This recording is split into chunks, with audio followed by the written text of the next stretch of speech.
Okay, so we followed that opener up with Marcus Mathers taking on Drew Parker. Good stuff. It's a fairly straightforward wrestling. Lots of good high flying stuff. Drew Parker took a tombstone, or at least a pile driver on the outside of the ring, concrete. Mathers also performed a tope suicido, which looked really good, landing out to the outside and then onto the nice padded chairs there at the showboat. The match, they gave back and forth as good as you would hope a couple of guys like that do. Marcus Mathers looking really good doing that WWE ID program that he's in.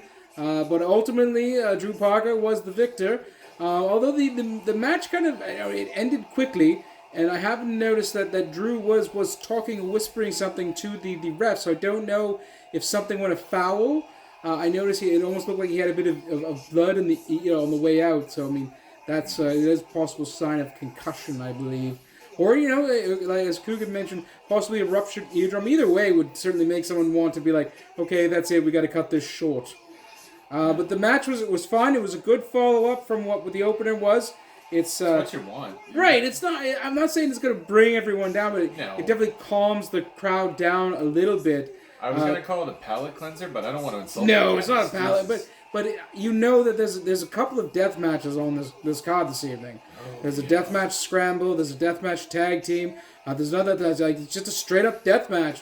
So I mean, I think what they just try to do is they're trying to keep the tempo or the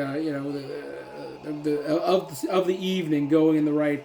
You don't want to be way up, and then you're like, oh, where do we go from here? And then all of a sudden there's a big stinker in the middle of the card. Not necessarily a stinker, but because it's not something as crazy as the other ones, you go, well, that's kind of boring. When really that was a good match. But if that match had followed two death matches, I'd be like, meh. That didn't satiate my bloodlust at all. Oh, speaking of death matches, Black Mantis versus Dr. Redacted coming up next. So we will be back, and hopefully we won't be throwing up because these two people are insane. So we're going to spin on, but tune in. Thank you. More later.